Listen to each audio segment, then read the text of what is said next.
What's up, guys? Marlon back at it again with another massive Nintendo as well as some PlayStation awesomeness.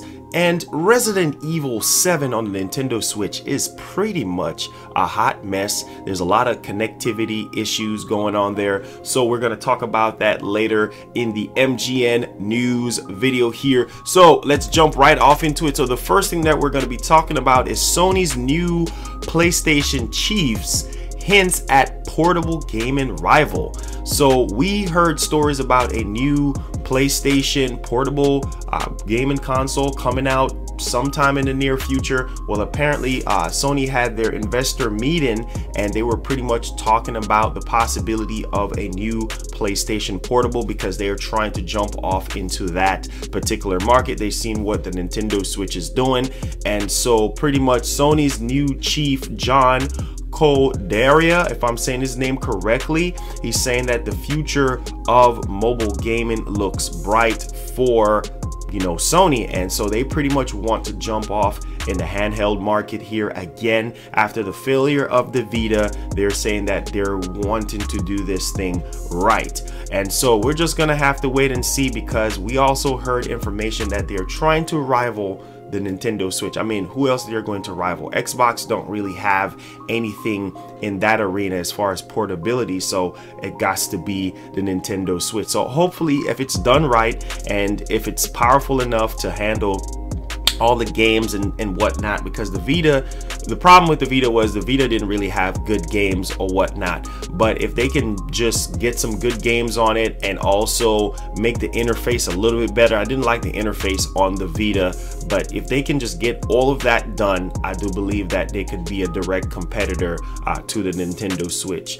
All right, guys, let's move on to the next part of the news video here. So apparently Overwatch 2 was being talked about in an interview with GameSpot, and talking to the creative director of Overwatch, hitting close to what, 40 million players. Well, apparently they asked them questions regarding Overwatch 2 and the possibility of bringing it to the Nintendo Switch, and he basically stated, we will see where things go. Certainly there is a huge number of people out there who have Nintendo Switch and mobile phones, but right now the core development team is focused on supporting the game live, so they're going to continue to support Overwatch over the years, and who knows, we might get a reveal for Overwatch for the Nintendo Switch, but Overwatch 2 is not really their focus right now. So leave in the comments down below, let me know what you think about the possibility of having Overwatch. Who knows, we might get a reveal maybe at next year's E3 or something like that.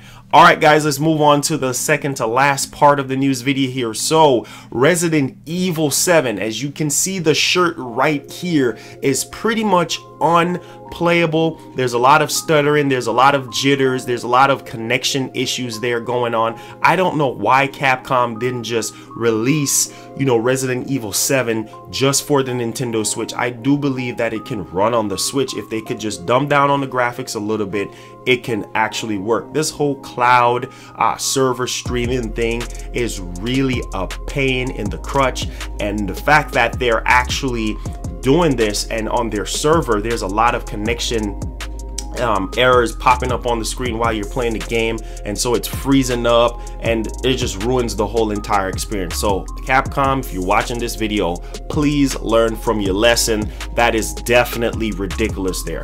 All right, guys, let's move on to the last part of the news video here. So PS4 is entering the final phase of its life cycle, but there's some interesting details here that is going on. So apparently Sony pretty much hinted at when the PlayStation 5 could be releasing, so they're stating that it could be 2021 at this point. So they're going to support the PlayStation 4 all the way up until 2021, but not past 2021. So that simply means that we might get a reveal for PlayStation 5 at next year's E3 or 2020 E3. So their main focus right now is still the PlayStation 4. So they're going to continue to support it with games. I mean, you have The Last of Us, you got Spider-Man, you got Ghost of Tsushima, and I believe there's another game that I'm missing out on.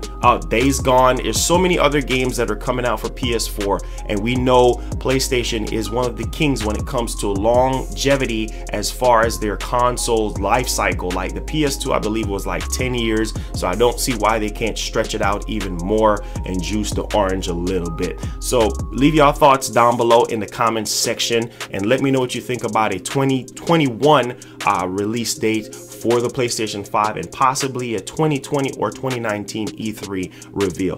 All right, guys, that wraps up today's massive news video for you guys and girls today. If you enjoyed it, please smash a staggering 100 likes. Let me know you guys want more news videos like this moving forward. Subscribe if you're brand new to the channel. Turn on that notification bell to join the brotherhood that we have here. And peace, Switch Gang Nation. And oh boy, RE7 is not looking good. Capcom, I need you to lay off the crack pipe. Peace. We out of here.